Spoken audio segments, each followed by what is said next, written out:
நம்முடைய தர்மிய பொன்னமராவதி சைவ சித்தாந்த மைய அன்பர்கள் எல்லாம் சென்ற வாரத்தில் நம்முடைய தலைமை திருமணத்திற்கு விஜயம் செய்திருந்தீர்கள். அதுக்கடுத்து நம்முடைய மகா சன்னிதானம் மிகவும் ரொம்ப சந்தோஷப்பட்டுறாங்க. சென்ற ஒரு 5 வகுப்பு நடந்தது. எத்தனாவது வகுப்பு நமக்கு? இது 5வது வகுப்பு. அந்த 5 மாதமாக தான் நம்ம வருகின்றோம். அதற்குள்ளாகவே குறிப்பிட்ட நபர்கள் நமக்கு வந்து தீட்சை வாங்கணுங்கிற முனைப்போடு வந்திருக்கிறது நமக்கு ரொம்ப சந்தோஷமாக இருக்கிறது அப்படின்னு சொல்லி அடியனை கூட பாராட்டினாங்க எல்லாருமே. அதனால் அந்த பாராட்டு எல்லாமே உங்களுக்கு உரியது தான். அதனால் உங்களுக்கு ஆர்வம் இருக்கிறது, அதனால் நீங்கள் வந்தீங்க. தலைப்பட்டார் தீர துறந்தார் மயங்கி வலைப்பட்டார் மற்றையவர் அப்படின்னார் திருவள்ளுவர். இந்த திருக்குறளை நெஞ்சு விடு தூதலை எடுத்து நம்முடைய உமாவை சிவாச்சாரியர் காட்டுறாங்க. தன்னுடைய நெஞ்சத்தை பார்த்து பேசுகிறார். நெஞ்சமே, நீ தலைப்பட்டார் தீர துறந்தார் மயங்கி வலைப்பட்டார் மற்றையவர் என்னும் நிலைத்தமிழின் தெய்வ புலமர் திருவள்ளுவர் சொன்ன நிலை வைத்த மெய்ச்சொல்லை விரும்பாது, அப்படி விரும்பாமல் இருந்தாய் என்று சொன்னார். சில காரியங்களை நம்ம செய்வதற்கு தயங்கும் பொழுது நமக்கு செய்யலாமா வேணாமா, போகலாமா வேணாமா அப்படின்னு நம்ம யோசித்து கொண்டிருந்த நேரத்தில் அது நம்மள நல்ல காரியம் அப்படிங்கும் பொழுது 4 பேர் அதுக்கு பெரியவங்க சொல்லும் பொழுது அதை நாம் செய்வதற்கு முனைப்போடு இறங்கிடணும். எப்பொழுதுமே எண்ணி துணிக கருமும் துணிந்தபின் எண்ணுவோம் என்பது இழுக்கு அப்படின்னு சொல்லியிருக்காரு அதே திருவள்ளுவர். அப்படி தலைப்பட்டார்னா நம்ம கூட்டத்தோடு இருக்கும் பொழுது இதிலேருந்து நம்ம எப்படியாவது மேலே போகணும் அப்படிங்கிற எண்ணத்தோடு மேலே வந்தவர்களை நம்ம தலைப்பட்டார்னு சொல்கிறார் நம்முடைய திருவள்ளுவர். இப்போ நம்ம எல்லாருமே ஒரு வலையில் மாட்டியிருக்கிறோம். பந்தபாசம் என்கின்ற வலையில், பற்று என்கின்ற வலையில் தான் மாட்டியிருக்கிறோம். இதிலிருந்து வெளியில் போவதற்குரிய வழி தான் குருநாதனுடைய திருவடி. குருநாதன் கொடுக்கக்கூடிய அந்த தீட்சை மூலமாகத்தான் நமக்கு சஞ்சித கர்மா நமக்கு தீருகிறது என்று நம்முடைய ஆகமம் சொல்லுகிறது. குருநாதன் கொடுத்த திருவைந்தெழுத்து தான் நமக்கு நம்முடைய ஆகாமிய கர்மாவை விளைவித்துக் கொள்ளாமல் பயனுக்கு வராமல் செய்வது. அதனால் குருநாதனுடைய சமீபமும் குருநாதனுக்கு நாம் செய்யக்கூடிய வழிபாடும் தான் நம்முடைய பிராரத்த கர்மாவை மலிவுபடுத்துவது. அதனால் எல்லா வகையிலுமே நமக்கு இந்த குருநாதனுடைய வழிபாடு நமக்கு முனைப்பாகவே நிற்கிறது. அதை செய்து கொள்வதற்காக தலைப்பட்டு மேலே வந்தீங்கல்ல, அவங்கள பாராட்டுகிறார். தலைப்பட்டார் தீர துறந்தார். எல்லாவற்றையும் துறந்தவங்களால தான் மேலே வர முடியும். எனக்கு எதாக இருந்தாலும் ஓகே தான், மேலே வரவங்களால தான் மேலே வர முடியும். அப்போ மிச்ச பேரெல்லாம் மயங்கி வலைப்பட்டார்னர். வலையில் மாட்டிக்கொண்டவர்கள் அவர்கள் எல்லாம்னார்.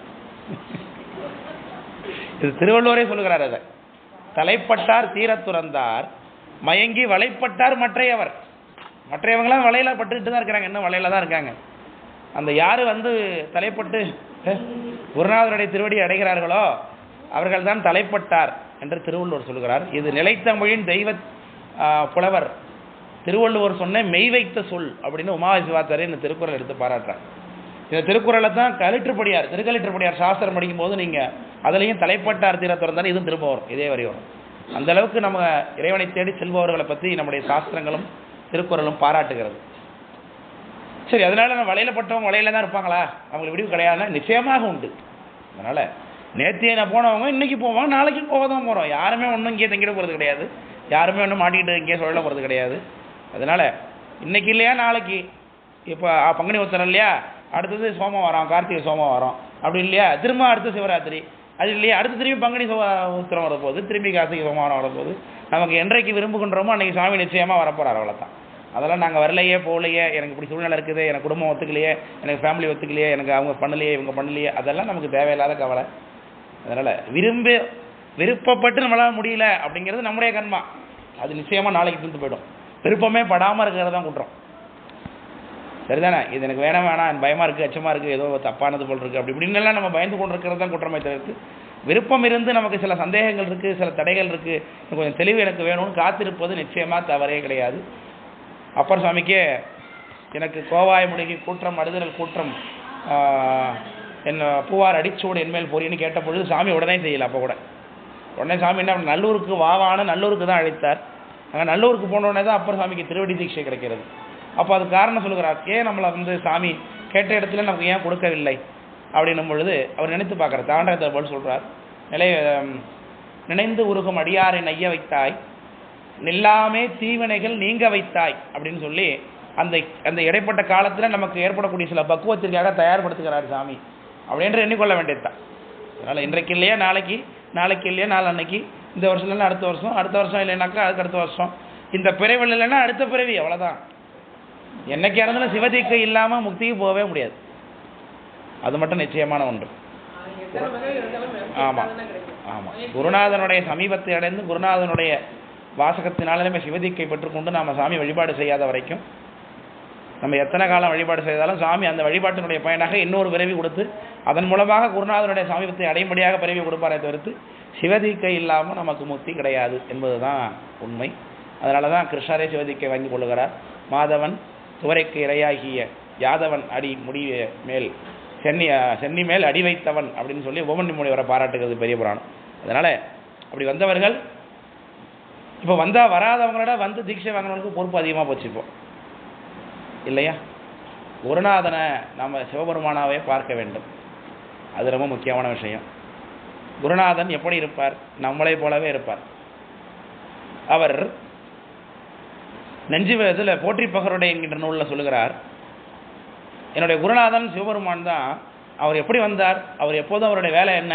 என்னுடைய குருநாதருக்குன்னா சிதம்பரத்தில் சபையில் ஆடுறது தான் என்னுடைய குருநாதனுடைய வேலை. எப்பொழுதும் சிவகாம சுந்தரி பார்க்க அவர் ஆடுவது தான் என்னுடைய குருநாதனுடைய வேலை. ஆனால் அவர் ஆடும் திருத்தொழிலும் சோதி மணிமுடத்து சுந்தரமும் எல்லாவற்றையும் மறைத்து விட்டு என்னை போலவே மனித உடல் தாங்கி, என்னை போலவே தூங்குறவனை போல தூங்கி, என்னை போலவே விழிக்கிறவனை போல விழித்து, என்னை போலவே பாசவலைகளை மாட்டுபவனை போல மாட்டி, என்னை போலவே எனக்காக வந்திருக்கிறான் சிவபெருமான். அப்படி வந்தவன் தான் குருநாதன்.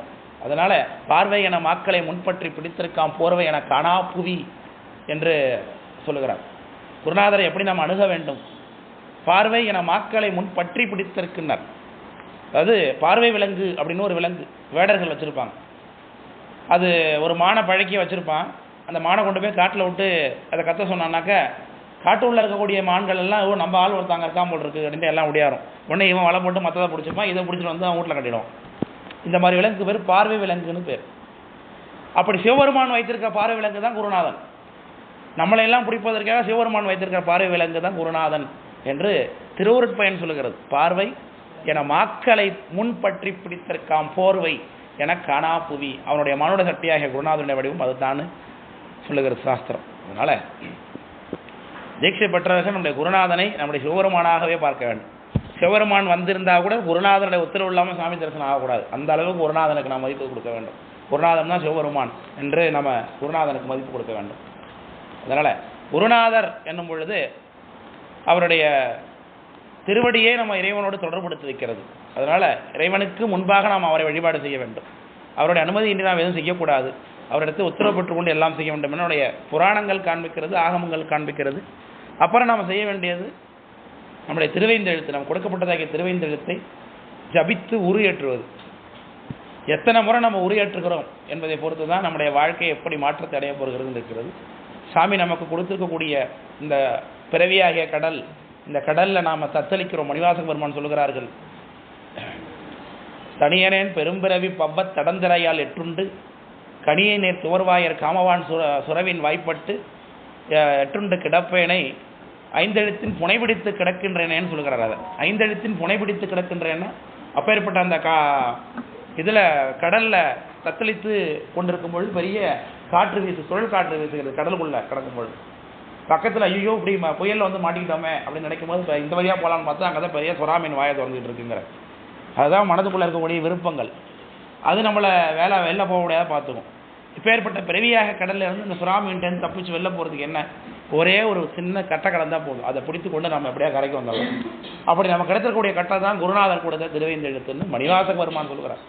ஐந்தெழுத்தின் புனை பிடித்து கிடக்கின்றேனேங்கிறார். ஐந்தெழுத்து ஆகிய புனையை பிடித்து கொண்டு நாம் இறந்துக்கிட்டே கடலுக்கு வந்துடுவோம், வெளில வந்துடுவோம், கரையை அடைந்துருவேன்னார். அதனால் அந்த திருவைந்தெழுத்து தான் நமக்கு எப்போதுமே உறுதியாக நமக்கு நிற்கும். வச்ச பொருள் நமக்கு ஆகும் என்று எண்ணி நமச்சிவாய அச்சம் ஒழிந்தேன் அப்படின்னு அப்பர் சாமி சொல்கிறாங்க. எனக்கு பயமே கிடையாது என் வாழ்க்கையில், நான் எதுக்கு பயப்பட போகிறேன்? வச்ச பொருள் நமக்கு ஆகும் என்று எண்ணி அச்சம் ஒழிந்தேன். பயம் இல்லை, ஏன் என் கையில் இருக்குது. யாராவது ஒருத்தன் கட்சி எடுத்துகிட்டு என்னை வெட்ட வந்தால் கூட நான் பயப்பட மாட்டேன். ஏன்னா என்கிட்ட அதோட பெரிய ஆயுதம் இருக்குங்கிற. அந்த ஆயுதம் எங்கே வச்சுருக்கேன்?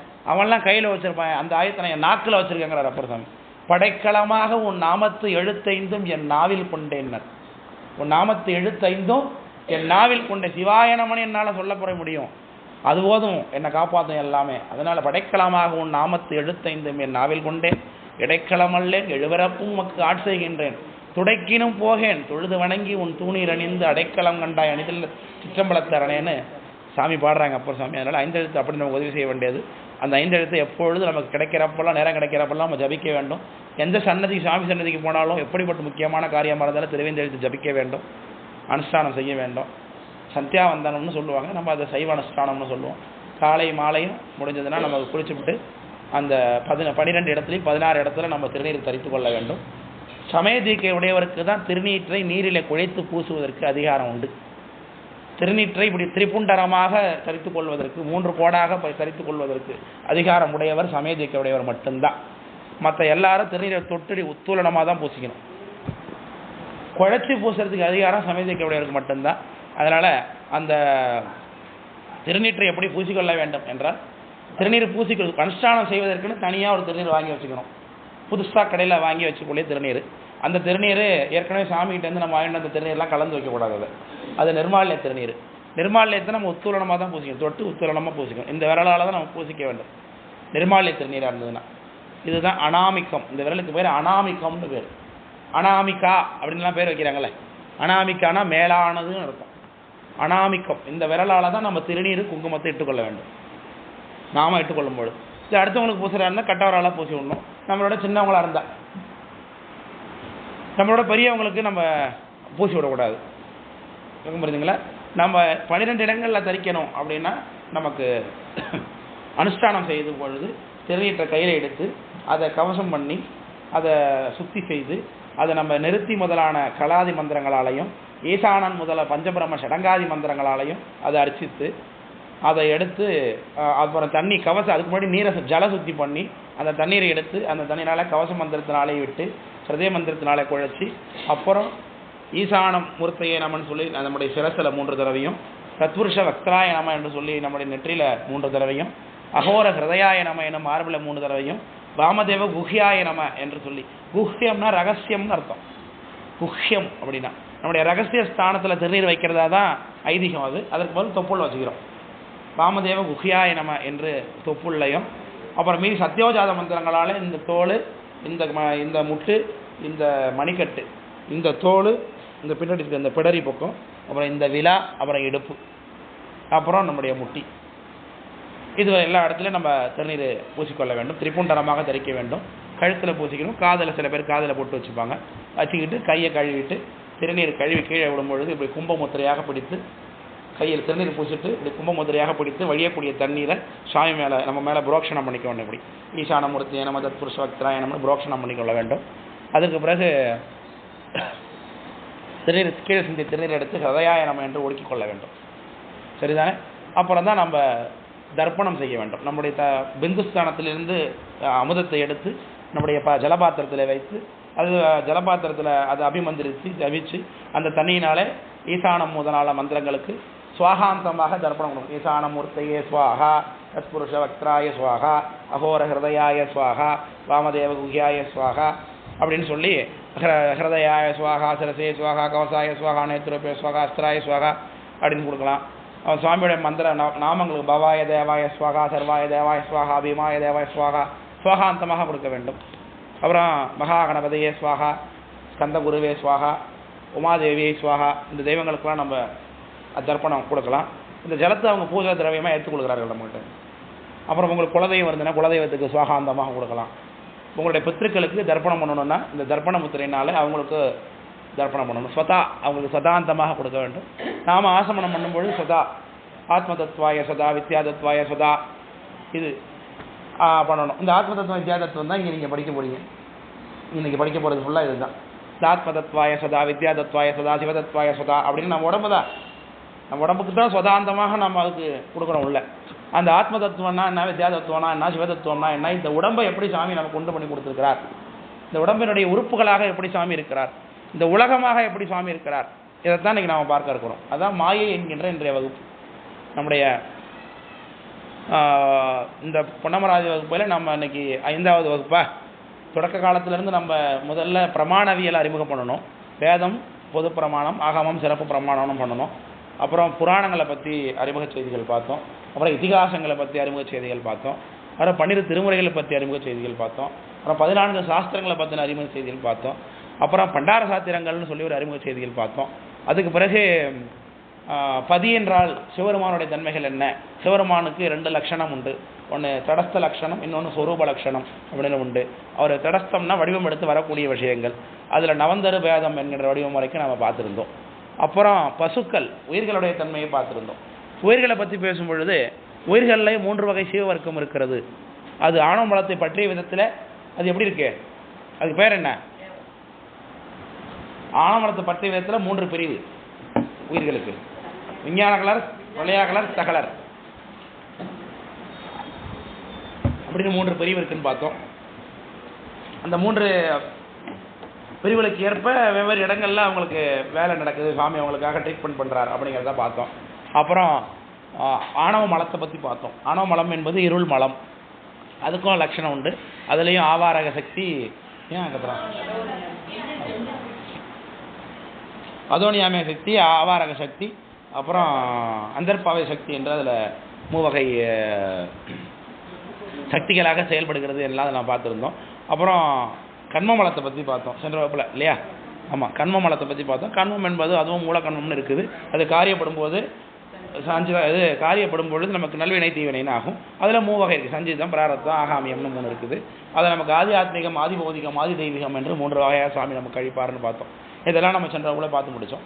இன்றைக்கி நாம் பார்க்க இருக்கக்கூடிய இந்த தலைப்பு மாயை என்கின்ற தலைப்பு. மாயை என்கின்ற மலம். சைவ சமயம் சொல்லக்கூடிய 5 வகை பொருட்களில், நித்திய பொருட்களில் ஆணவம், கண்மம், மாயை என்று சொல்லுகிறோம். அதில் 3 மலம். இது 3 பதி சிவபெருமான், அவரை பற்றி சென்ற வகுப்பில் பார்த்துருக்குறோம். பசுக்கள் உயிர்களை பற்றி, உயிர்களோட தன்மை என்ன, இயல்புகள் எல்லாம் நம்ம சென்ற வகுப்பில் பார்த்துருக்குறோம். அப்புறம் மலத்தில் ஆணவ மலத்தை பற்றி, கண்ம மலத்தை பற்றி ஓரளவுக்கு நம்ம தெரிந்து கொண்டிருக்கிறோம். இன்றைக்கு மாயை என்கின்ற மலத்தை பற்றி பார்க்க இருக்கிறோம். மாயை என்பது இந்த உலகத்திற்கு முதற் காரணம். இந்த உலகத்திற்கு முதற் காரணம் மாயை என்பது இந்த உலகத்திற்கு முதற் காரணம் என்று சொல்லப்படுகிறது. இந்த உலகத்தில் எத்தனை விதமான பொருட்கள் இருக்கிறது அப்படின்னு பார்த்தோம்னா, இந்த அறையை மட்டும் எடுத்துக்கொள்ளுங்கள். இந்த அறையில் என்னென்ன விதமான பொருள் இருக்குது அப்படின்னு உட்காந்துருக்கக்கூடிய இந்த நாற்காலி, இந்த டேபிள், இந்த வாட்டர் பாட்டிலு, இந்த நோட்டு, ஃபோனு, சாக் பீஸு, பூ கிடக்கு, இந்த கரிச்சி பேதா கிடக்கு, நீங்கள் எல்லாம் உட்காந்துருக்கக்கூடிய நாற்காலி, டேபிள், மேலே சுற்றக்கூடிய ஃபேனு, அதுக்கு மேலே தெர்மாகோலில் ஃபால்ஸ் சீலிங் போட்டிருக்காங்க, அப்புறம் இந்த பேனரு, இப்படி பலவிதமான பொருட்கள் இருக்குது. இந்த ரூமுக்குள்ளே தான் நம்மளும் உட்காந்துருக்கோம். இந்த ரூமுக்குள்ளே நாம என்பது யார் இங்கே? இதில் நாம ஆக்சுவலாக நான் அல்லது நீங்கள் அப்படின்னு சொல்லக்கூடிய அந்த பொருள் உயிர் இல்லையா? உயிர் வெளியில் போயிட்டுதுன்னா இந்த உடம்பு எங்கே இருக்கும்? இங்கே தான் கிடக்கும். அப்போது உயிருக்கு உயிர் இல்லைன்னா இந்த உடம்புக்கு என்ன இல்லை? இயக்கம் இல்லை, அறிவு இல்லை. அப்போ அறிவற்ற ஒரு இந்த டேபிள் எப்படி கிடந்ததோ, டேபிளாவது சும்மா கிடக்கும் அது பாட்டுக்கு. நம்ம கிடந்து நம்ம போட்டாங்கன்னா என்ன பண்ணுவோம்? 2 நாளில் ஏதோ பிரச்சனை நடக்குது, ஸ்கூலில் வகுப்பு நடந்தது, அதுக்கப்புறம் பார்த்து ஒரே ஸ்மெல் அடிக்கிறது, 2 நாள் என்னன்னு தெரிலன்றுவாங்க. அவ்வளோதான் நம்முடைய விஷயம். கடலின் நஞ்சு உண்டவர் கைவிட்டால் உடலிலார் கிடந்து ஊர்முடி பண்டவேனர். சிவபெருமான் நம்மளை இந்த உடம்பை கை விட்டார், இந்த உயிரை கை விட்டாருன்னா எப்போ எடுப்பாங்க? எத்தனை நாள், எவ்வளோ நேரம் போட்டு வச்சுருப்பாங்க? எவ்வளோ நேரம் போட்டு வச்சுருப்பீங்க? அவங்களுக்கு வேலை இல்லையா அப்படின்னு கேட்பாங்க. உடலிலார் கிடந்து ஊர் முனி பண்டம். ஊர்காரன் நம்மளை கோவப்படுவான், எத்தனை நாள் போட்டு வச்சுருப்பீங்க, இப்படி ஆர்ப்பாட்டம் பண்ணிட்டு கிடக்குறீங்க, 2 நாள் 3 நாள் இழுத்து கிடக்கு போட்டு வைக்கணும் அப்படின்னு. அவ்வளோதான் உலக மதிப்பு இந்த உடம்பு. ஸோ அப்போ இதுக்கு அழிவு இல்லையா? அந்த டேபிளுக்கு எதுக்கும் அழிவு உண்டு. எல்லாத்துக்குமே அழிவு இருக்குது இந்த உலகத்தில். நம்ம உடம்பு சீக்கிரம் போயிடுவார், அவ்வளோதான் வித்தியாசம். விளக்கம் புரியுதுங்களா? அப்போ இந்த அறையில் உயிர்கள் என்பதெல்லாம் இல்லாது மிச்சம் என்னென்னலாம் இருக்குதோ, நம்ம உடம்பு, போட்டிருக்கிற சட்டையிலேருந்து, போட்டிருக்கிற தங்க வைர வைடூரிய ஆபரணங்கள்லேருந்து, இது எல்லாவற்றையுமே சாமி எதுலேருந்து உண்டு பண்ணியிருக்கிறார் அப்படின்னா அதுதான் மாயை என்கின்ற ஒரு பொருளிலிருந்து உண்டு பண்ணியிருக்கிறார். சரிதானே? மாயை என்கின்ற பொருளிலிருந்து சாமி உண்டு செய்திருக்கிறார். சரி, இந்த உலகத்துக்கு மாயை என்பது ஏன் இந்த மாயையிலேருந்து உண்டு பண்ணியிருக்கிறாங்க அப்படின்னு பார்க்கும்பொழுது கண்டுபிடிச்சா, இந்த உடம்புல இந்த உலகத்தில் உள்ள பொருள் எல்லாம் அறிவற்றதாக இருக்கிறது, சடமாம் தன்மையோடு இருக்குது. விளக்கம் புரியுதுங்களா? சடமாம் தன்மையோடு இருக்குது. இந்த டேபிளுக்கு சொன்னால் இதை கேட்குமா? நான் வந்து போமா, இவர் என் மேலே உட்கார வச்சா நான் கையை வச்சா நான் எடுத்துக்க மாட்டேன்னு சொல்லுமா? அதெல்லாம் ஒன்றும் சொல்லாது. இதற்கென்ற ஒரு தனிப்பட்ட அறிவு கிடையாது. இது சடத்தன்மையோடு இருக்குது. விளக்கம் புரியுதுங்களா? இதை எதுலேருந்து உண்டு பண்ணாங்களோ அப்போ அதுவும் என்னவாக தான் இருக்கும்? சடத்தன்மையாக தான் இருக்கும். ஒரு தங்க கட்டி இருக்குது உங்கள்கிட்ட, ஒரு ஒரு கிலோ தங்க கட்டி வச்சுருக்கீங்கன்னு வச்சுங்க. தங்க கட்டிலேருந்து ஒரு பவுன் 8 கிராம் தானே, அதுலேருந்து எடுத்து அதை மட்டும் நீங்கள் ஒரு செயினாக தயார் பண்ணிட்டீங்கன்னா அதுலேருந்து எடுத்து செயின் தங்க கட்டுமே தங்கமாக தானே இருக்கும், அது பித்தளையாக மாறிடுமா இல்லையா? இப்போ இதுலேருந்து ஒரு பொருள் இங்கே வந்திருக்கு அப்படின்னா, நன்றி, அதுலேருந்து ஒரு பொருள் இங்கே வந்திருக்கு அப்படின்னா அது என்ன ஆகிடும், அதுவும் அந்த பொருளை போல தான் இருக்கும் இல்லையா? அப்போ நாம் இன்றைக்கு பார்க்கக்கூடியதாகிய காரியப்பட்டதாகிய இந்த பொருள்கள் எல்லாம் இது எதுலேருந்து உண்டாயிருக்குமோ அதுவும் எப்படி தான் இருக்கும், நிச்சயமா அப்போ சட பொருளாகத்தான் இருக்க முடியும். அதனால இந்த உலகத்திற்கு எது முதற் காரணமாக இருக்கிறதோ அது என்னவாகத்தான் இருக்கும், சடப்பொருளாகத்தான் இருக்கும் என்று சொல்றாரு. சில பேர் என்ன சொல்றாங்கன்னா, சிவாத்துவித சைவர்கள்னு ஒரு குரூப் இருக்காங்க. சிவாத்துவித சைவர்கள், அவங்களுக்கு பேர் நிமித்த காரண பரிணாமவாதின்னு பேர். நிமித்த காரண பரிணாமவாதி அவங்க பேர்.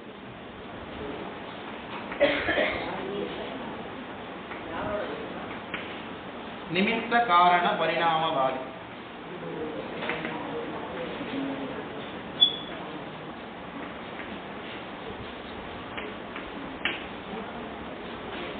அல்லது சிவாத்மீத செய்வர்கள்.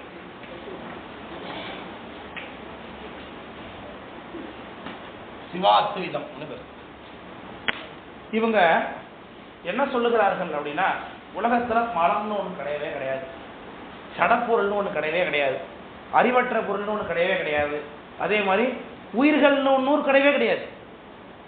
எல்லாமே என்னன்னு தாங்கிறாங்க அவங்க, சிவபெருமான் ஒருத்தர் தான் இருக்காரு இந்த உலகத்துல, சிவபெருமான். இதே மாதிரி மாயாவாதி இருக்கிறாங்க. இந்த மாயாவாதி என்ன சொல்லுவாங்க, இந்த உலகத்துல ஒரே பொருள் தான் இருக்குது, ஏக ஆன்மமா இருக்குது, பிரம்மம் மட்டும்தான் இருக்குமா. அவன் வைதிகத்தில் உள்ள மாயாவாதி. ஆகமத்தை ஏற்றுக்கொண்டு சிவ வழிபாடு செய்யக்கூடியவங்கள்ல ஒரே பொருள் தான் இருக்கு, சிவபெருமான் மட்டும்தான் அப்படின்ட்டான். அவன் சிவபெருமான்னு சொல்லல, இவங்க என்ன பண்றாங்க, அது சிவபெருமான்னு சொல்றாங்க. அவங்க பொதுவாக பிரம்மம்னு சொன்னாங்க, இவங்க என்ன பண்றாங்க, உலகத்துல இருக்க ஒரே பொருள் சிவன் அப்படின்னு முடிச்சுட்டாங்க. அவ்வளவு. அப்போ இந்த டேபிளும் என்னதான் அவங்களை பொறுத்தளவுக்கு சிவம் தான். இந்த சட்டை நான் போடுற சட்டை என்னதான் அவங்களை பொறுத்தளவுக்கு சிவம் தான். எல்லா பொருட்களும் என்னதுதான் சிவம் தான். சிவமும் சக்தியும் கூடி நிற்கிறதுனாலதான் இந்த உலகம் அப்படி தோன்றி நிற்குது. நாம தான் அதை புரிந்து கொள்ளாமல் இருக்கிறோம், மயங்கி கிடக்கிறோம். இது எல்லாவற்றிலும் சிவத்தை பார்க்க நமக்கு தெரியணும் அப்படிங்கிறான். விளக்கம் புரிஞ்சுங்களா? இப்போ ஒரு உதாரணம் ஒன்று கேட்டேன். 1 கிலோ தங்கம் வச்சிருக்கீங்க, இந்த தங்கத்திலிருந்து கொஞ்சம் எடுத்து ஒரு 1/2 கிலோவுக்கு ஒரு செயின் செஞ்சுட்டீங்க அப்படின்னா, 1/2 கிலோ செயின் என்ன அவன் பொருள் சொல்றான், 1/2 கிலோ செய்யலாம், 1/2 கிலோ போடலாம் கேட்கறான்ல. சரி ஒரு 2 போர்டில் செய்யலாம்னு வச்சுக்கோம்.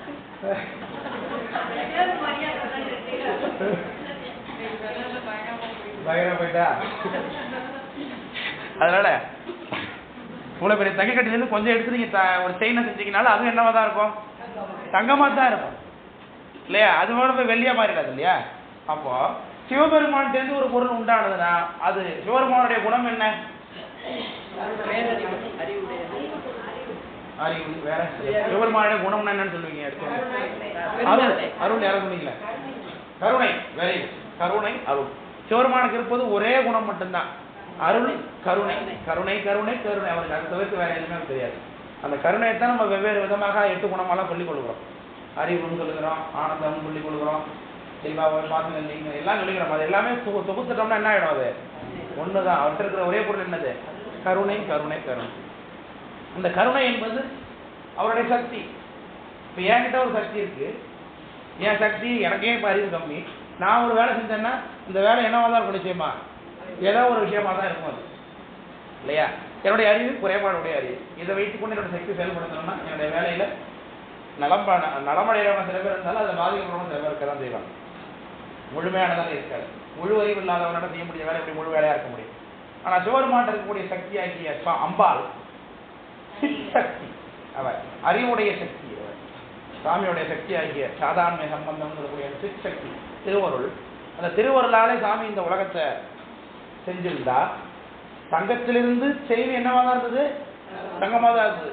அப்ப திருவருள்ல இருந்து சாமி இந்த உலகத்தை செஞ்சிருந்தாருன்னா உலகம் எப்படிதான் இருந்திருக்கும், திருவருள் மயமாகவும் அறிவுடைய பொருளாகவும் இருந்தது. அப்படி நடந்திருந்ததுன்னா வேணா இந்த டேபிளை சிவம்னு சொல்லலாம், அல்ல இந்த டேபிளை பார்க்கும்போது நமக்கு அருள் பண்ற மாதிரி இருக்குன்னு வச்சுக்கோங்க. அம்பாள் சைடு அணுகிறத இந்த டேபிள் நமக்கு செஞ்சதுன்னா அப்ப டேபிள் வந்து அம்பாள் சாமி வந்து தமிழ் இருக்கா அப்படின்னு சொல்லலாம். இல்லையா? வச்சிருக்கிற பேனா வந்து அம்பாள் செய்கிற அனுகிரகத்தில் சுவாமி செய்கிற அனுகிரகத்தையும் செஞ்சதுன்னா நிச்சயமா இது சுவாமி தான் நம்ம சொல்லலாம் இல்லையா? ஆனால் அப்படி இல்லையே, அது அறிவற்ற சடப்பொருளால இருக்கு. அப்போ நிச்சயமாக இது தன்மையை பார்க்கும் பொழுது எப்படி இல்லை, இது உண்டான பொருள் அறிவுடைய பொருள்ல இருந்து இல்லை என்று நமக்கு தெரிகிறது. இந்த உலகம் எதுவுமே என்னத்திலிருந்து உண்டாகல, ஒரு அறிவுடைய பொருள் இருந்து உண்டாகவில்லை. அதை பார்க்கும் பொழுது என்னவா இருக்கு, அறிவற்ற பொருளாக இருக்கிறது. அதனால இதோடைய மூலமும் என்னவா தான் இருக்க முடியும், ஒரு அறிவற்றதாக தான் இருக்க முடியும் அப்படின்னு ஒரு முடிவுக்கு வந்துடுறோம் ஃபர்ஸ்ட். சரி, இப்போ என்ன ஒரு பிரச்சனைனா, இந்த நிமித்த காரண பரிணாமவாதம் அப்படின்னு ஏன் உங்களுக்கு பேர் வந்ததுன்னா அதை பின்னாடி சொல்றேன். காரணம் அப்படிங்கும் பொழுது 3 காரணம் இந்த உலகத்துக்கு. இப்போ நான் சொன்ன காரணம் முதற் காரணம் மாயை என்பது முதற் காரணம். காரணம் காரியங்கள் முதல் துணை நிமித்தம் அப்படின்னார் சித்தியார்கள். காரணம் காரியங்கள் முதல் துணை நிமித்தம் அப்படின்னார். இப்படி 3 வகை காரணம் நம்ம கிட்ட இருக்கு. சரி, இப்போ நம்ம காலைல சாப்பிட்றோம், பொங்கல், இட்லி, தோசை, இடியப்பம், முறுக்கு, அதிரசம், இதெல்லாம் காலைல சாப்பிட்டோமா கேட்காதீங்க. இத்தனை பொருட்களுக்கும் எது மூலப்பொருள்? மாவு, அரிசி தான் இத்தனை பொருளும் காரணமா நிற்குது. இப்போ அரிசியிலிருந்து முறுக்கும், அரிசியிலிருந்து அதிரசம், அரிசியிலிருந்து தோசை, இட்லி, பொங்கல் இதெல்லாம் தானாகவே உண்டாகுமா? அரிசி தானாகவே தன்னை பொங்கலாக மாற்றிக்குமா? அரிசி தானாகவே தன்னை அரிசியை இட்லியா மாற்றுறதுக்கு ஒரு ஆள் வேணும். அந்த ஆளுக்கு என்ன இருக்கணும்? அறிவு இருக்கணும். ஒரு அறிவுடைய பொருள் இருந்தால் தான் சடப்பொருள் வேறு தன்மையை அடையும், இல்லைன்னா அது அப்படியே தான் இருக்கும். இது நியூட்டனே சொல்றாரு, எந்த ஒரு மோஷனும் எக்ஸ்ட்ரா அது மேல ஒரு மோஷன் வராத வரைக்கும் என்ன ஆகாது, மாற்றத்தை அடையாது. அதுபோல சடத்தன்மை. இப்ப நம்ம சொல்றோம் மாயைன்னு, உலகத்துக்கு காரணம் எதுன்னு சொன்னோம் மாயையே சடப்பொருள் அறிவற்ற பொருள் சொல்லியாச்சு. அதுக்கு ஒரு உலகம் எப்படி வந்துச்சு? அது பாட்டுக்கு தான் இருந்திருக்கும். போ டேபிளை போட்டால் டேபிள் பாட்டு கிடக்கும். இந்த டேபிள் தூக்கி அங்கே போட்டிருந்தாங்கன்னா நீங்கள் வந்தோன்னே என்ன நினைப்பீங்க? யாரோ வந்து தூக்கி போட்டுருக்காங்க, 10 வருஷம் டேபிளில் வந்து அங்கே போயிருக்குன்னு சொல்லுவோமா? இது எத்தனை வருஷம் போட்டாலும் இங்கே தான் கிடக்கும், அது பாட்டு கிடந்துட்டு தான் இருக்கும். இது தானாகவே தன்னை தொழில்படுத்திக் கொள்வதற்கு அதுக்கு என்ன இல்லை, அறிவோ சக்தியே கிடையாது. அப்போ எப்படி அந்த அரிசி தானாக தோசை ஆகாதோ, அதுக்கு நம்ம அம்மா என்ன பண்ணுவாங்க, அதை ஊற வச்சு அதை அரைச்சி அதை பக்குவப்படுத்தி மறுநாள் அதை சுட்டு எடுத்தால் தான் தோசை ஆகும். அப்போ அந்த வேலையை செஞ்சு கொடுக்கறதுக்கு ஒரு அறிவுடைய பொருள் வேணும். விளக்க முடியுங்களா? அவருக்கு பேரு தான் நிமித்த காரணம்னு பேர். நிமித்த காரணம் அப்படின்னு நிமித்த காரணம் அப்படின்னு பேர். இந்த நிமித்த காரணம் என்ன செய்வாரு, நேரடியா அவரே செஞ்சிடாம சில பொருட்களை துணையாக வைத்துக் கொண்டு செய்வார். துணை காரணம் அப்படின்னு பேர். ஆரியன் குலாளனாகி அகிலமெல்லாம் ஆக்குவிப்பண்ணு சித்தியார். ஆரியனாகி சிவபெருமான் குலாளன் குயவரை போல அப்படின்னார். குயவர் என்ன செய்வாரு, பானை செய்யறதுக்கு ஒரு மண்ணு முதல்ல வேணும். குயவர் இருந்தா பானை வந்துருமா? மண்ணு இருந்தா பானை வந்துருமா? மண்ணு மட்டும் இருந்தாலும் பானை வரதுக்கு வழி கிடையாது. குயவர் மட்டும் இருந்தாலும் என்ன பண்ண முடியாது, குயவருக்கு தான் பானை செய்ய தெரியுமே, அவர் செய்ய வேண்டியதா மண்ணு இல்லாம. அப்போ பானை என்பது செய்யணும்னா அதுக்கு முதல் பொருள் ஒன்று இருக்கணும், அதுதான் மண்ணு அடிப்பது. அந்த மண்ணை சக்கரத்து மேல வச்சு அவர் கையால் சுத்த விட்டு குழைச்சி செஞ்சாருன்னா சக்கரை கீழே துணையா நிற்குது இல்லையா, அதுதான் துணை காரணம். அது போல அம்பாள் திருவருளை துணை காரணமாக வைத்துக் கொண்டு சிவபெருமான் மாயைய இந்த உலகமாக விரிவடைய செய்கிறார். விளக்க முடியுங்களா? இப்ப இந்த நிமித்த காரண பரிணாமவாதி அவன் என்ன சொன்னான், சிவபெருமான என்னவாயிருக்காரு? Very good. சிவபெருமானவே என்னவாயிட்டாரு? இப்ப உங்க கருத்துப்படி இந்த உலகத்துக்கு காரணமாயிட்டார். நிமித்த காரண பரிணாமவாதி சிவாத்வித சைவத்தை பொறுத்த அளவுக்கு எல்லாமே அவனுக்கு என்னதுதான், சிவபெருமான் தான் சொன்னான். உலகத்துல எந்த எல்லாமே என்னவா இருக்கு, சிவபெருமான் தான் அப்படி உலகமா ஆயிருக்காருன்னா. இப்ப இந்த கருத்துப்படி பானை செய்யற குயவரே பானை ஆயிட்டார் அப்படின்னு அர்த்தம். விளங்க புரியுதா இல்லையா? பானை செய்யற குயவரே பானை ஆவார். அவர் பானை எப்படி செய்வாரு, மண்ணில இருந்துதான் செஞ்சு தருவார். அதே மாதிரி சிவபெருமான் தானே உலகமா ஆக மாட்டார் என்னைக்குமே. இப்ப இந்த பானைக்குள்ள குயவருடைய சக்தி இருக்கா இல்லையா? பானைக்குள்ள குயவருடைய ஆற்றல் இருக்கா இல்லையா? இருக்கு. அப்போ அந்த துணை காரணமாகிய திருவருளை செலுத்தி எப்படி அந்த குயவர் தன்னுடைய சக்தியை அந்த மண்ணுக்குள்ள செலுத்தி பானை ஆக்குறாரோ, அவர் சிவபெருமான் இந்த மாயைக்குள்ள தன்னுடைய திருவுருளை செலுத்தி உலகமா விரிவடைக அப்படின்னு சொல்றார். சங்கல்பம் பண்றார் சாமி. உட்காந்து குயவர் உட்காந்து கீழே ஒரு சூளை போட்டுக்கிட்டு சக்கரத்தை சுற்றி விட்டு பண்ண வச்சுக்கிட்டு இப்படி செய்யறாரு. அப்படி இப்படியே அது போல சாமி செஞ்சாரு அர்த்தம் கிடையாது. இதுக்காக இது அவங்களுடைய உதாரணத்துக்காக புரிவதற்காக இந்த உதாரணம், ஒரு புடை ஓமை. அதே போல சாமியை மாயை எடுத்து வச்சுக்கிட்டு இப்படி சக்கரத்தில் செஞ்சுக்கிட்டு இருந்தாரு போல் இருக்கு. அப்படிதான் உலகம். அப்படி கிடையாது. மாயை வச்சு ஒரு சங்கல்பம் பண்ணுவார். உலகமாக விரிவடையும் சங்கல்பம் மாத்திரத்தில் என்ன ஆகும்? உலகம் அவர் நினைத்த எப்படி எல்லாம் உலகம் உண்டாகும் நினைச்சாரு, அப்படி எல்லாம் உலகம் உண்டானது. ஆமா, சங்கல்ப மாத்திரை அப்படிப்பாங்க. அது சங்கல்ப மாத்திரை. சங்கல்பம் செய்த மாத்திரத்துல உலகம் உண்டாகுது அப்படின்னு சொல்லுது. அதுக்கு முதல் பொருள் என்னது? மாயை. இப்போ உலகத்திற்கு முதல் பொருள் ஆகிய முதல் காரணம் மாயை. சாமி நமக்கு என்ன காரணம்? நிமித்த காரணம். நிமித்த காரணம் ஆகிய சுவாமிய மாயையை போல பரிணமித்து சொல்றதுனால அவனுக்கு பேர் என்ன? நிமித்த காரண பரிணாமவாதின்னு பேர். சிவமே எல்லாத்துலயும் அத்துவிதமா கலந்துருக்குன்னு சொன்னதுனால இன்னொரு பேரு சிவாத்துவித சைவர்னு அவங்களுக்கு பேர். இவங்க நம்மள மாதிரியே திருநீர் பூசுறவங்க தான், நம்மள மாதிரியே சிவன் கோயிலுக்கு வர்றவங்க தான், நம்மள மாதிரியே சிவ திருவேடத்தில் உள்ளவங்க தான். உலகம் உண்டான கொள்கையில மட்டும் என்ன பண்ணிட்டாங்க? ஆகமத்தை சரியா படித்து பிடிச்சு கொள்ளாம எல்லாமே சாமி தான் அப்படின்ட்டாங்க. அதை பத்தி விரிவாக நீங்க படிக்கணும்னா சங்கற்ப நிராகரணம் ஒரு சாஸ்திரம் இருக்கு. அதை படிச்சாதான் தெரியும். இது எதுக்கு சொல்லுகிறோம்? இந்த உலகம் சாமி மட்டுமே உண்டு பண்ணிடதில்லை. அதாவது சாமி தன்னிடத்திலிருந்து உண்டு பண்ணதில்லை, மாயையிலிருந்து உலகத்தை சாமி உண்டு பண்ணியிருக்கார் அப்படிங்கிறது. சரிதானே? இப்போ இந்த உலகத்தை ஏன் சாமி கொடுக்குறாரு நமக்கு உண்டு பண்ணி?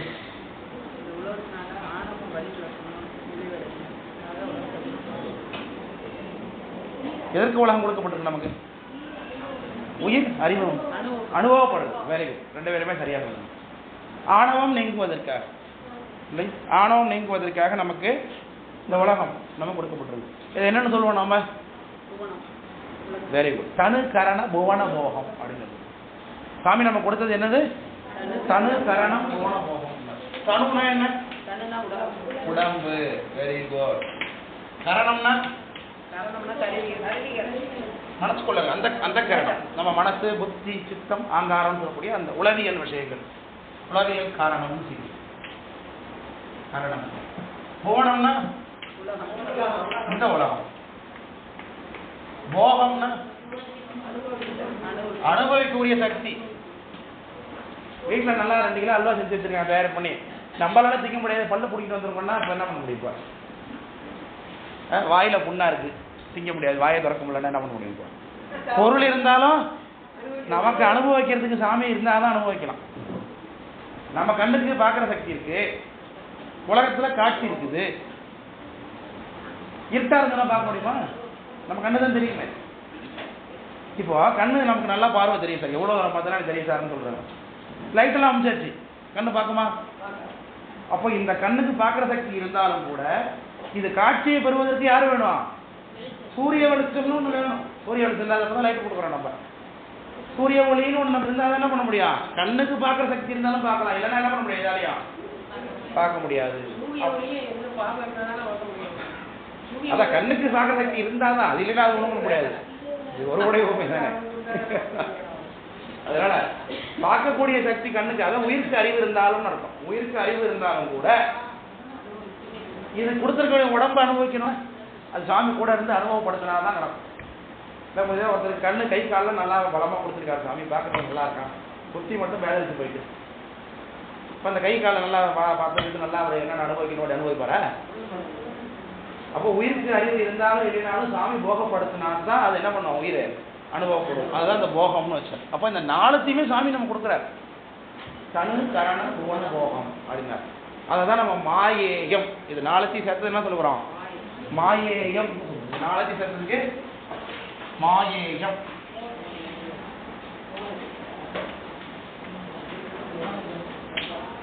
மாயை என்பது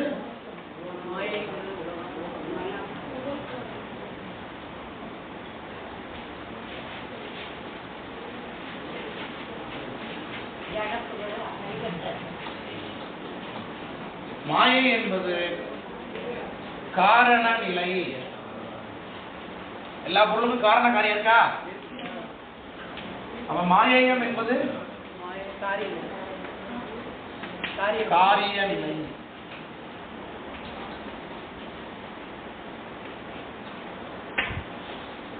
ஆணவமலத்துக்கு எது காரண நிலை? ஆணவமலத்துக்கு காரண நிலை எது? ஆவாரக சக்தி. காரணம் காரணம் என்ன கேட்டா? காரியம் கேட்டேனா? அப்புறம் நான் காரணம் கேட்க நினைச்சு காரியம் சொல்றேன். ஆணவமலத்தோட காரண நிலை என்னது? அதோனியாமிகா சக்தி, சாரி ஆவாரக சக்தியாக இருப்பது. ஆணவமலம் காரியப்படும் பொழுது அதோனியாமிகா சக்தியா இருந்தது. கண்மம் காரண நிலை இருக்கும்போது பேர் என்ன? மூலக்கண்மம். அதே காரியப்படும் பொழுது நல்வினை தீவினை. அவ்வளவுதான். அதுக்குள்ள நம்ம நல்வினை தீவினையா இருக்கும். அவ்வளவுதான். கர்மம் இருக்கு. ஒரு தேங்காய் இருக்கு, தேங்காய் எடுத்துட்டு போய் சாமிக்கு உடைக்கலாம், தூக்கி அடிச்சு ஒருத்தர் மண்டையை உடைக்கலாம், ரெண்டு வேலையும் செய்யலாம். தேங்காய் எடுத்து நீங்க சாமி உடைச்சிங்கன்னா நல்வினை, யாரு மண்டையை உடைச்சிங்கன்னா தீவினை. அவ்வளவுதான். தேங்காய் எடுத்து நீங்க யூஸ் பண்ணலாம் அப்படிங்கிறது மூலக்கண்மம். அது உலகத்துல பொது யார் வேணாலும் செஞ்சு அதை பயன்படுத்திக்கலாம். அதை நீங்க தனிப்பட்ட முறையில எப்படி அதை காரியப்படுத்த முடியுது? அதை வச்சு என்ன இருக்கும்? அது நல்வினையாகவும் தீவினையாகவும் உங்களுக்கு ஏற்றப்பட சொல்றது. இப்போ மாயை என்றது எல்லாவற்றுக்கும் மூல காரணமாக இருக்கக்கூடிய முதற் காரணமாக இருக்கக்கூடிய ஒரு பொருள். அது உலகமா பரிணமிச்சுட்டு இந்த உடம்பா வந்துட்டு நமக்கு அனுபவமா வந்துட்டு அப்படின்னா அதுக்கு பேர் என்ன? காரிய நிலை மாயேயம் அப்படின்னு பேர். விளக்கப்படுதுங்களா சொல்றது? மலங்கள் ஓர் ஐந்துடையார் பாடுறாருல மணிவாச பெருமான். மலங்கள் ஒரு ஐந்துடையார் பாடலையே, சோபராணத்தை வருது. மலங்கள் ஒரு ஐந்துடையார். இப்ப அந்த 5 மலத்தை தான் பார்த்து முடிச்சிருக்கீங்க நீங்க. மேலும் என்னென்ன மலம் இருக்கு மொத்தம்? ஆணவம்,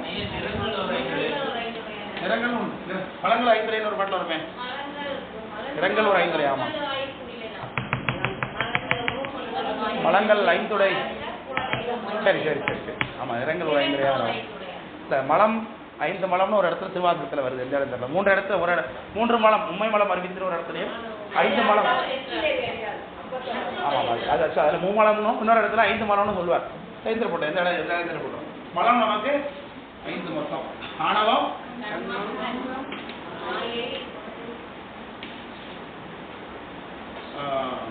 மாயேய, 4 மாயேயம், 5 என்ன? 5வது மலம் என்ன? விளக்காயிர பற்றி உங்களுக்கு. Very good. யாரு?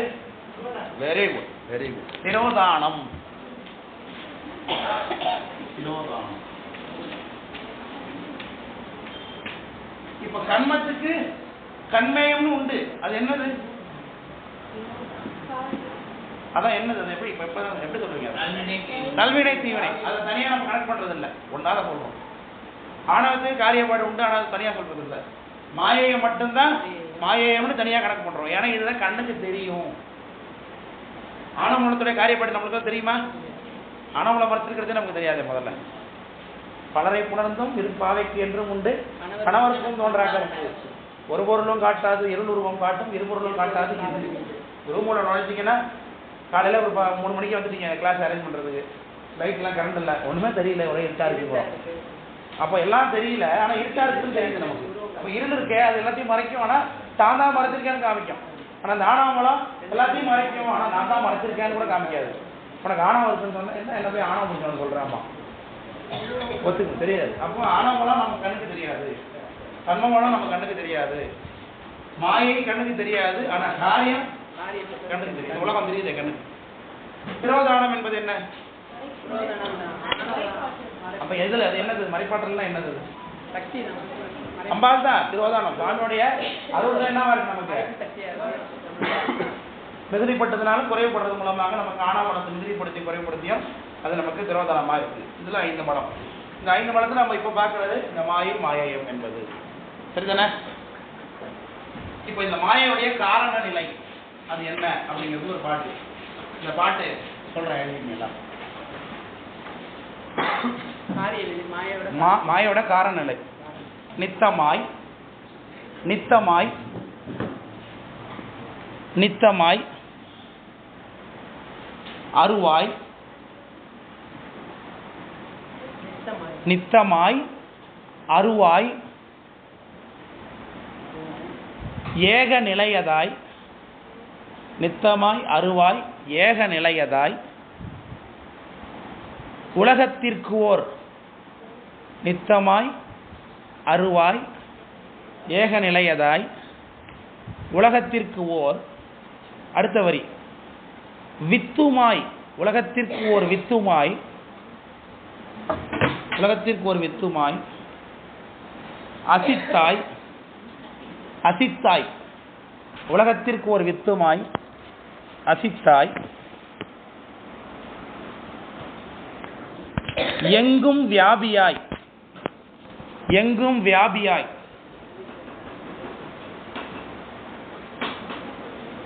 எங்கும் வியாபியாய்,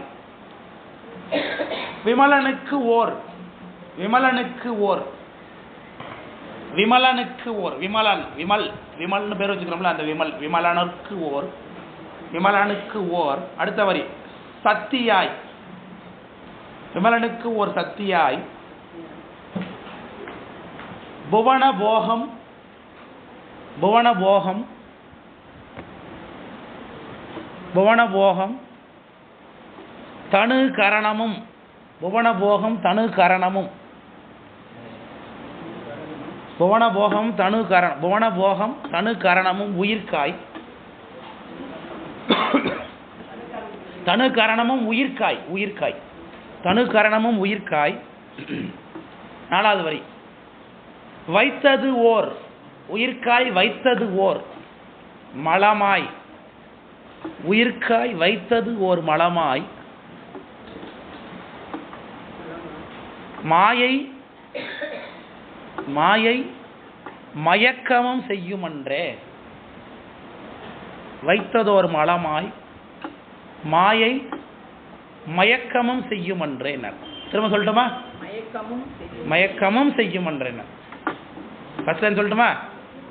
நித்தமாய் அருவாய் ஏக நிலையதாய், உலகத்திற்கு ஓர் வித்துமாய், அசித்தாய், எங்கும் வியாபியாய், விமலனுக்கு ஓர் சக்தியாய், புவனபோக தனுகரணமும் உயிர்காய், வைத்ததோர் மலமாய் மாயை மயக்கமும் செய்யுமன்றே. சரியா இருக்கா பாட்டு? இதுதான் மாயையுடைய காரணம், காரண நிலை. காரண நிலையில இப்படித்தான் மாயை இருக்கும். முதல்ல அது என்ன பொருள்? இந்த பாட்டில் ஃபர்ஸ்ட் வரி என்ன? முத நித்தம்னா என்ன? நிரந்தரம், அனாதி பொருள். அதுக்கு அழிவே கிடையாது. மாயைக்கு என்ன கிடையாது? அழிவே இல்லை. சிவபெருமானுக்கு அழிவு உண்டா? சிவபெருமானுக்கு அழிவு உண்டா? இல்லை. அவரும் அப்ப நித்திய பொருள், இந்த மாயையும் நித்திய பொருள். உயிருக்கு அழிவு உண்டா? செத்து போயிடுறோமே நம்மலாம். Very good. உடம்பு தான் போகும், உயிர் என்ன பண்ணும்? அடுத்த ஸ்டேஜ்கிற போக்கு வரவு இல்லா புண்ணியனே, அவர் போக்குவரவு இல்லாத நம்ம போக்குவரவோட இருப்போம். உயிர் தான் டிராவல் ஆகிடும் வேறு இடத்துக்கு, உடம்பு அழிஞ்சு போயிடும் இல்லையா? அதனால உயிருக்கும் இப்போ என்னவா இருக்கு? அப்போ உயிர் என்ன பொருள்? அப்போ ஆணவமலம் அழியுமா? ஏன் அழியாது அது? அப்போ ஆணவமலம் அழியாம எப்படி நம்ம முத்திக்கு போறது?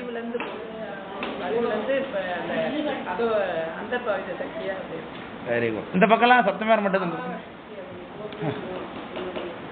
அது எப்போதும் இருக்கு.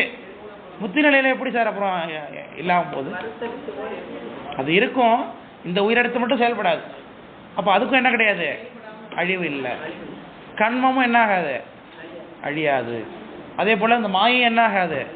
அழியாது. இது ஐந்துமே என்னது? நித்திய பொருள்கள், அழியாது. பதி பசு பாசம் அனாதின்னு சொன்னதுதான்.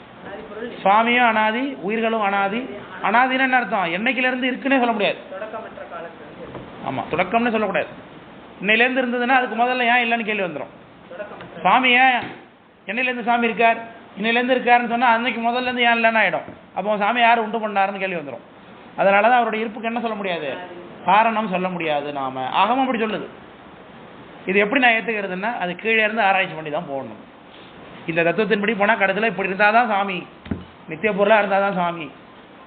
அவர் யாராவது ஒரு நாள் திடீர்னு உண்டாயிட்டார் அப்படின்னாலே என்ன ஆகிடும்? அது திடீர்னு எதுவுமே உண்டாகாது. யாரோ ஒருத்தர் உண்டாக்குவன் இல்லாமல். அப்போ அவனுக்கு மேலே ஒருத்தர் உண்டாக்குறவன் இருப்பான்னு ஆகிடும். அப்போ கடவுள் என்றைக்குமே உண்டாகாமல் என்றைக்குமே இருந்தார். அவ்வளோதான். நாமளும் என்றைக்குமே இருந்தோம். இருக்கும்போது எப்படி இருந்தோம்? கேவலம் எல்லாம் அது என்ன, அது எப்படி இருந்தோம், எதோட கட்டுப்பட்டு இருந்தோம்? ஆணவ மலத்தில் கட்டுப்பட்டு அறிவு இல்லாமல் இருந்தோம். நமக்கு ஆல்ரெடி என்ன இருந்துச்சு? ஆல்ரெடி இருக்கு. உயிருடைய குணம் என்ன? அறிவுடைய தன்மை. சிற்றறிவு இருக்கு. நல்லா வளரக்கூடிய ஒரு பொருள், ஒரு பிள்ளைய பிடிச்சி கட்டி வச்ச மாதிரி. ஞானத்தின் கண்ணை மறைத்த கடிய தொழில் ஆணவம் அப்படின்னு. அந்த ஆணவத்திலிருந்து சுவாமி நம்மளை விடுபடுத்தி தன்னுடைய திருவடி ஆகிய ஆனந்தத்தை காட்டணும்னு நினைக்கிறார் இல்லையா? ரோட்டில் ஒருத்தவங்க கஷ்டப்பட்டா கூட பார்த்து கீழே விழுந்து அடிப்பட்டா கூட, குழந்தை கருதி அம்மா அப்பா இல்லாமல் கஷ்டப்பட்டா கூட நம்மளுடைய அறிவுக்கு நமக்கே கருணை அதிகம் பிறக்குது. இந்த பிள்ளை பாவம், அதுக்கு ஏதாச்சும் நம்ம செய்யணும்னு ஆசைப்படணும் அப்படின்னு நாமளே நினைக்கிறோம். இந்த உயிர்கள் தன்னுடைய தன்னிலை கெட்டு ஐம்புல வேடரின் அயர்ந்தனை அப்படின்னார். ஐம்புல வேடர் என்னது? இல்லை, இங்கே தான் பேசி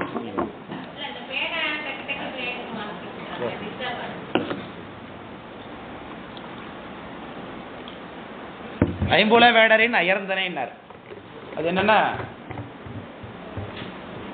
மன்னவன் தன்மகன் வேறிடத்து ஐம்புலன் வேடரின் அயர்ந்தனைன்னு சொல்லுது. சித்தியாரும் சொல்லும், சஞ்ஞான போதும் சொல்லும். ஒரு ராஜா விட்டு புள்ள சின்ன வயசுலேயே தவற விட்டார். ராஜா காட்டில் எங்கேயோ வேட்டைக்கு போன போட்டு வந்துட்டார் பிள்ளை.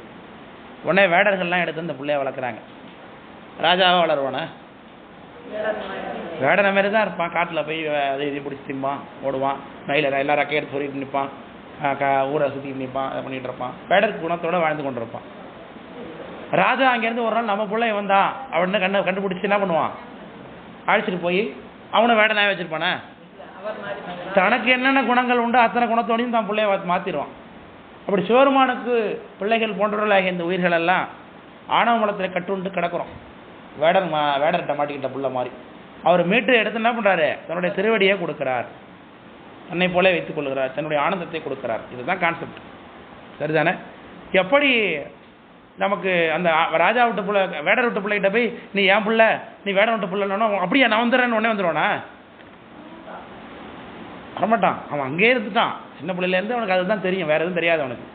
குழந்தையிலேருந்து அவனுக்கு அப்பா அம்மா எல்லாம் அவங்க தான் நினச்சிக்கிட்டு இருப்பான். அவனுமே திடீர்னு ராஜா வந்து இப்போ ராஜாவே இருந்துட்டு போட்டுமே, அதுக்காக என்ன இப்போ உடனே ராஜா விட்டு பிள்ளைன்னு வந்துடுவாங்களா?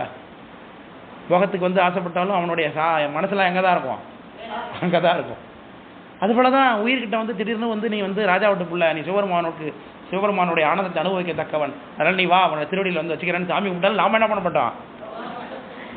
அதெல்லாம் முடியாது சார், அவ்வளோ சீக்கிரம் நான் வந்துடுறேன்னு நினைக்கிறீங்களா அப்படின்னு நம்மளே சாமிகிட்ட பேசுவோம் இல்லையா? எனக்கு என்ன வேலை இருக்குது, என் பிள்ளையெல்லாம் கட்டி கொடுக்கணும், என் பொண்ணுக்கு செய்யணும், 60 வயசு ஆகிட்டுங்களேன் வயசான. இல்லை பேர பிள்ளைய பார்த்துக்கணும், பொண்ணு பிள்ளைலாம் வேலைக்கு போயிட்டுருக்காங்கல்ல, உன்னை பார்த்துக்கணும்ல, அப்புறம் என்ன பண்ணுறது? எல்லாம் முடிச்சு எல்லோரும் ரெடி பண்ண வச்சுக்கு அப்புறம் சாமி பார்க்க வருவோம். அப்புறம் நம்ம ரிட்டையர்ட் ஆகிட்டோம், வேலை முடிச்சுட்டு அப்படின்னாக்கா என்ன பண்ணுவான்? சரி எப்போயாவது ரிட்டையர்டாக சாமி கூடாதுனாக்கா இல்லை பிள்ளைங்க எல்லாம் வீட்டில் பார்த்து சொல்லிட்டு போயிருக்கிறாங்க, நான் இல்லைன்னா முடியாது. கொஞ்சம் பிள்ளை எல்லாரும் 10 வயசு வரைக்கும் வளர்கிற வரைக்கும் தானாக தான் வேலையை பார்த்துட்டு வரைக்கும் கொஞ்சம் கூட வந்துடுறாமோ. அதுக்குள்ளே நமக்கு 80 ஆகிடும். அப்புறம் தள்ளாடி எங்கே வர்றது? வர முடியாது. ஆனால் அப்புறம் சாமியா குந்தி நடந்து குனித்தொரு கால் கை ஒன்றி நொந்து இருமிட்டு தான் இருக்கலாங்கிறார். நொந்து இருமின்னார். அதை ஐயாறு வாயாறு பாயா முன்னம் ஐயாருன்னு அழையினார். ஐயினா சளி வந்து அடைச்சிக்கும். நைட்டெல்லாம் தூங்கும்போது எழும்ப முடியாது, இழுப்பான். சிலேத்துமா இழுக்கும், சேட்டுமா இழுக்குமா. இழுத்துக்கிட்டே இருக்கும்போது சாமி கூட்ட வருவாரா? வரமாட்டான். யமன் தான் வந்து நிற்பான். ஒரு நாள் சொல்லியிருப்பியா சிவா யமன்னு சொல்லியிருப்போம் வாயால்.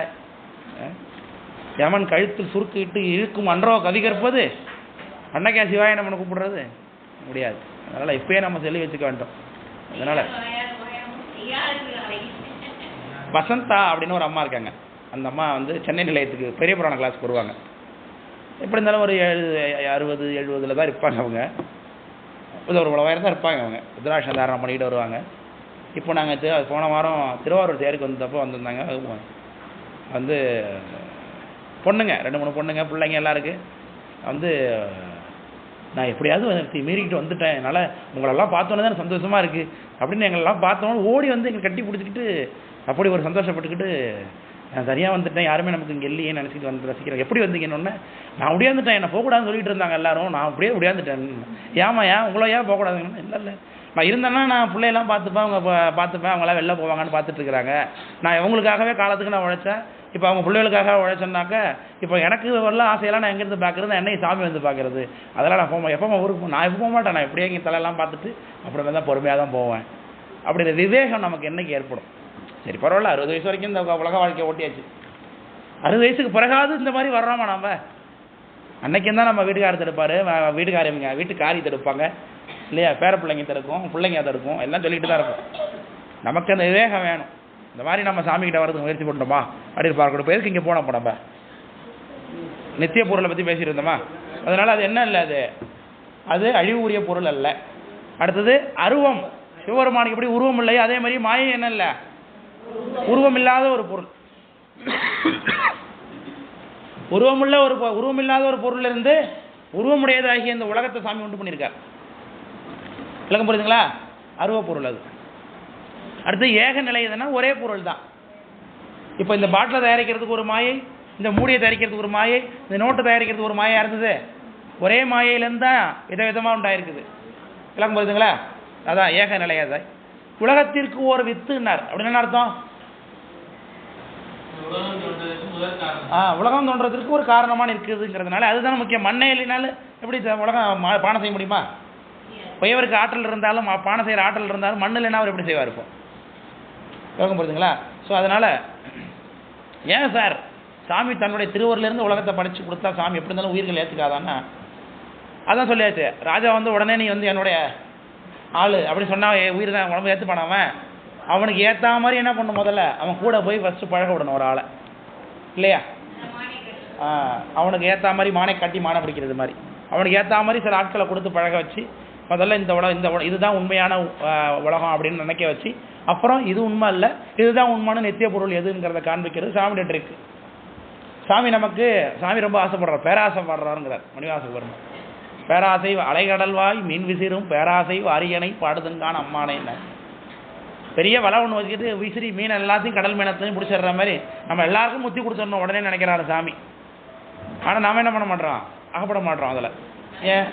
நமக்கு பழக்கமானதெல்லாம் இதுதான் இல்லையா? இன்னைக்கு தலையாத்திரைக்கு போகணும் அப்படின்னு ஆசையாக கிளம்புறோம், காலைல கிளம்பி போகிறோம், ரெடி பண்ணி அப்படி இருக்குது, சிதம்பரம் அப்படி இருக்கும், திருவாரூர் எப்படி இருக்கும் அப்படிலாம் நினைச்சிட்டு போகிறோம். திரும்ப நமக்கு சிந்தனைலாம் எப்படி இருக்கும்? எப்போ திரும்பி பொன்னம்பராவதிக்கு வரணும், திரும்ப எப்படி வீட்டுக்கு போய் திரும்பி எப்போ படுத்து தூங்கலாம் நல்லா, அதுதானே மனசில் சிந்தையில் இருக்குது. வருதா இல்லையா? காரணம் இதுதான் நமக்கு பிறந்ததுலேருந்து தெரியும். நமக்கு தெரிஞ்சதெல்லாம் இதுதான். திடீர்னு ஒரு நாள் திருவாரூர் வந்துட்டுனா அப்படியே திருவாரூர்லேயே தங்கிடுவோம் போய். அப்படியே குறியான சம்பந்தர் அவங்க அம்மா அப்பாவோட மதுரைக்கு வந்தார். வந்தோடனே மதுரையில நாளுக்கு நான் வரமாட்டேன், இங்கேயே தங்கிறேன்னு தங்கினார். நம்ம அப்படி தங்கிடுவோமா? மதுரைக்கு போகிறோம் நாங்கள். இப்போ நான் நைட் நாங்கள் எங்கே போகிறோமா மதுரையில் நாங்கள் தங்குறோன்னு தங்க முடியுமாங்களாப்பா? பக்குவம் இல்லையே நமக்கு அந்தளவுக்கு இன்னும். அதனால் நமக்கு என்ன பக்குவமோ அதற்கேற்ப முதல்ல சில விஷயங்களை கொடுக்குறார் சாமி. அப்படி கொடுக்கப்பட்டது தான் மாயை. இந்த உலகத்தை முதல்ல கொடுத்து உலகத்தில் அனுபவப்படுத்தி அப்புறம் இந்த உலகம் பொய் என்பதை நமக்கு காட்டி அப்புறம் மெய்யை காண்பிக்கிறார். பொய் காட்டி பொய்யகற்றி போதானந்த பொருளா மெய்காட்டு மெய்கண்டாய் விண்ணப்பம் அப்படின்னு உண்மை விளக்கம். சாமி முதல்ல என்ன காமிச்சாரு? பொய் காட்டினார். பொய் காட்டி பொய்யகற்றினார். பொய்யாகிய இந்த உலகத்தை காமிச்சு பொய்யாகிய ஆணவமலத்தை நீக்கி மெய்யாகிய ஒன்றை காண்பித்தனர். பொய்காட்டி பொய்யகற்றி போதானந்தம் மெய்காட்டும் மெய்கண்டாய் விண்ணப்பம் அப்படின்னு சொல்லுகிறார். அதில் இந்த பொய்யாகிய இந்த உலகத்தை முதல்ல நமக்கு காண்பித்தார், இந்த உடம்பு நமக்கு முதல்ல காண்பித்தார். விளக்கம் புரியுதுங்களா? இப்படி இந்த உடம்பு மாயையிலேருந்து உலகம் உடம்பு உண்டாக்கப்பட்டு. சரி, தொடக்கத்தில் சக்தியா தான் எதனா சொல்லியாச்சு இல்லை, எங்கும் வியாபியா விமலனுக்கு ஒரு சக்தியா, சாமிக்கு ஒரு சக்தியா இருக்குது. ஏன்னா இதுக்கு பறிக்கிற அசித்தனா அறிவற்ற பொருள்னு அர்த்தம். அசித்துனா அறிவற்றது, எங்கும் வியாபியனா உலகம் ஃபுல்லாக விரிந்திருக்கேன் மாயை. அதான் விமலனுக்கு ஒரு சக்தினா சாமி ஒரு சக்தியாக இதை பயன்படுத்துவார். ஆனால் அவருடைய சக்தி அவருடைய பொருள் உடமை பொருள் அல்ல. இப்போ நான் உங்கள்ட்ட ஒரு கேள்வி கேட்குறேன், இந்த மாயையும் கண்மமும் சாமி நமக்கு கொடுத்தாரா? மாயையும் கண்மமும் கூட்டி வைப்பாரா? கூட்டி சாமி தான் கூட்டி வைக்கிறார். எங்கே இருந்து கூட்டி வச்சார்? அதுக்கு முன்னாடி எங்கே இருந்தது?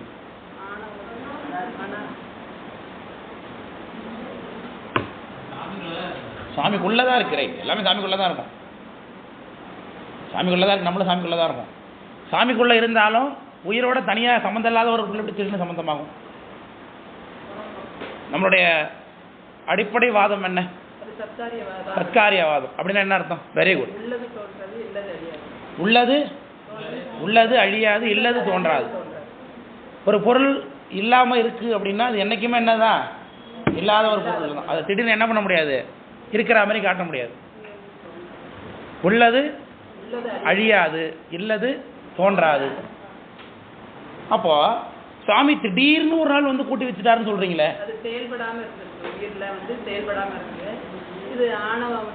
ஆல்ரெடி சொல்லிட்டேன் நானா, அதான் நான் பார்த்தேன். சரி, அப்போ இந்த 3 மலங்களும் எங்க தான் இருக்கு? உயிரோடு கூட தான் இருக்கு. நெல்லுக்கு உமி போல் நிகழ் செம்பினில் களிம்புன்னாரு. நெல் உண்டாகும், நெல்லுங்கிறது இந்த இடத்துல அரிசி. அரிசி உண்டாகும் பொழுதே உமியோடையும் தோளோடையும் முளையோடையும் தான் தோன்றுகிறது. ஆமாம், முன்னாடி இருந்து பின்னாடி தோன்றுனது அப்படின்னு கன்று குட்டிக்கு சொல்லியிருந்து. அது சாமியோட இறப்புக்கு சொன்ன உதாரணம். நெல்லுக்கு அரிசிக்கு கூட அது உண்டாக்கும் போதே எப்படி தான் உண்டானது? தோல் தவிடோடையும் உமியோடையும் இதோடையும் தான் தோன்றானது. இப்போ 3 சேர்த்த சாப்பிட்றோம், நம்ம என்ன பண்ணுறோம்? அதை நீக்கிட்டு தான் அரிசியை நம்ம எடுத்துக்கிறோம், சரிதானே? அப்படி தான் உயிர் இருக்கும் பொழுதே தொடக்க காலத்திலிருந்து 3 மலங்களோடையே இருந்தது. அதில் ஒரே ஒரு ஆள் மட்டும் தான் என்ன பண்ணார், உயிருக்கு பாதிப்பை கொடுத்துட்டு இருந்தார். அவர் யார்? ஆணவ மலம். மீதி 2 பேரும் சும்மா இருந்தாங்க. கூடவே இருக்கிற ஒரு பொருளை தான் சாமி என்ன பண்ணுறாரு, இப்போ உயிருக்கு செயல்படுத்த வைக்கிறார். விளக்கம் புரியுதுங்களா? அதனால இல்லாத ஒரு பொருளை என்ன பண்ண முடியாது, திடீர்னு சாமி கூட சேர்க்க முடியாது. ஏன்னா இல்லது தோன்றாது. அதனால உயிர் கூடவே இருக்கக்கூடிய 3 மலங்கள்ல 2 ஆக்டிவேட் இல்லாமல் இருந்துச்சு. அதை என்ன பண்ணுறாரு, இப்போ அவர் ஆக்டிவேட் பண்ணி விடுறாரு. விளக்கம் புரியுதுங்களா? இப்படி ஆக்டிவேட் பண்ணி விடும் பொழுது உயிர்கள் மொத்தம் எத்தனை விதம் சொன்னோம்? 3 விதமா? 3 விதமா? Right, very good. 3 விதம் தான். பிரளயாகலர், விஞ்ஞான கலர், பிரளயாகலர், சகலர்னு. பிரளயாகலர் விஞ்ஞான கலர்னா என்ன? அவங்க எப்படி இருப்பாங்க? ஆணவ மலம், ஆணவம், அதான் ஆணவ மலம் எப்படி இருக்கும் உங்களுக்கு? விஞ்ஞான கலருக்கு கம்மியாக இருக்குமா? மெலிவாக இருக்கும். ரைட், புள்ளி போல இருக்கும், கொஞ்சமாக இருக்கும். ஆணவ மலத்தை பற்றி இருக்கிற அளவில் அவங்க எவ்வளவு கம்மி. வருத்த வித்துன்னு முத்தி நிலையில தான். ஆணவம் அனாதியிலேயே உயிர் இருக்கும் பொழுதே 3 பேரும் 3 விதமாக ஒவ்வொரு உயிருமே தனித்தனி தான், யூனிக்னஸ். ஒவ்வொரு பேரும் எப்படி இருக்காங்க, தனித்தனி ஆள்கள் தான். இப்போ ஒருத்தர் இங்கே எத்தனை பேர் இருக்கீங்கப்பா? 30 பேரா 40 பேரா? 40 பேர் இருக்கீங்க. 40 பேருக்கு நான் சொல்கிறது அத்தனையும் 40 விதமாக தானே புரியும். எல்லாரும் அப்படியே ஒரே மாதிரியே புரிஞ்சுக்கிட்டாங்களா? ஒரே மாதிரியே சொன்னது அத்தனை பேர் திரும்பி சொல்லுவாங்களா? அப்போ ஒவ்வொரு உயிருக்கும் எப்படி இருக்கு, ஒரு தனித்தன்மை உண்டு, யூனிக்னஸ் ஒன்று உண்டு. எதை வைத்து? அது ஆணவ மலத்தை பற்றிய விதத்திலிருந்து எவ்வளவு தூரம் அது ஆணவ மலத்தை பற்றி இருக்கு என்பதை பொறுத்து அது நமக்கு என்ன ஆகும். நன்றி. ஆணவ மலத்தை எத்தனை தூரம் பற்றி இருக்குங்கிறத பொறுத்து அதுக்கு அறிவு ஆற்றல் என்னவா இருக்கு, மாற்றத்துக்கு உட்படுது. இப்படி ஒவ்வொரு பேருக்கும் தனித்தனி உலகம் படைக்க முடியாதுன்னு சாமி என்ன பண்றாரு, மேஜர் கிளாசிஃபிகேஷனா ஒரு 3 பிரிவாக வச்சார். ஆணவ மலத்தை குறைந்த அளவில் பற்றியவங்க அவங்க ஒரு குரூப்பு, அவங்க தான் ஏ குரூப்னு வச்சார். அவங்களுக்கு பேர் என்ன? அதுக்கு அடுத்து கொஞ்சம் கூடுதலாக பற்றினவங்க அவங்க பிரளயாகலர்னு பேர். அடுத்தது நிறைய பற்றி சி குரூப்பா, நம்ம தானே சி குரூப். நம்ம சி சினமே தவிராயிட்டாரு சாமி. நாம் வந்து சகலர். இந்த 3 வகை ஆன்மாக்கள் வந்துட்டேன். 3 வகை ஆன்மாக்களுக்கும் 3 விதமாக நமக்கு. இப்போ ஒரு பையன் வாத்தியார் பாடம் நடத்தினோடனே புரிஞ்சுக்கிட்டான். பரீட்சையில் எழுதி 100 மார்க் வாங்குறான் ஒருத்தன். அவனை சாயந்தரம் 7 மணி வரைக்கும் உட்கார வச்சிருப்பாரா? டியூஷனுக்கு வாம்பார் அவரை இல்லையா? சில பேர் என்ன பண்ணுவோம், வாத்தியார் பாடம் நடக்கணும், சாயந்தரம் ஒரு டெஸ்ட் எழுதி காமிச்சிருப்போங்கடா படித்து அப்படின்னா சொல்லுவான். நல்ல வேலை சார் டெஸ்ட்டாக சார்றா, இல்லைனா நம்ம ஃபெயில் ஆகிடுவோண்டா நம்ம அப்படிம்பா அவன். அப்போ டெஸ்ட் வச்சு அவனை கொஞ்சம் ஸ்பெஷலாக கொஞ்சம் கேர் பண்ணால் அவன் என்ன பண்ணுவான், எழுதுவான். இன்னொரு பையன் எவ்வளோ தூரம் படிக்க வச்சாலும் படிக்க மாட்டான், டெஸ்ட் வச்சாலும் எழுத மாட்டான். சாயந்தரம் 7 மணி வரைக்கும் தனியாக அவனுக்கு சிறப்பு வகுப்பு வச்சு நடத்தணும். அப்படி இருக்குது. இந்த 3 பேரையும் ஒரே ரூமில் வச்சு ஒரே படமாக நடத்தினா விளக்குமா? அப்போ 3 பேருக்கு என்ன பண்ணணும், தனித்தனியாக தான் பாடம் நடத்தி ஆகணும், சரிதானே? அதனால தான் 3 பேருக்கு ஏற்ற மாதிரி இங்கே சிவதத்துவ புவனம், ஆத்ம தத்துவ புவனம், இது வித்யா தத்துவ புவனம், ஆத்ம தத்துவ புவனம் அப்படின்னு 3 புவனமாக பிரிச்சிருக்கார். மேலே இருக்கு பாருங்க சிவதத்துவ புவனம்னு. இந்த சிவதத்துவ புவனத்தில் தான் விஞ்ஞான கலர் இருக்கிறாங்க. விஞ்ஞான கலர் ஆன்மாக்கள் இங்கே வசிக்கிறாங்க. அதுக்கு அடுத்தது வித்யா தத்துவ புவனம்னு இருக்கு. இங்கே பிரளயாகலர் ஆன்மாக்கள் வசிக்கிறாங்க.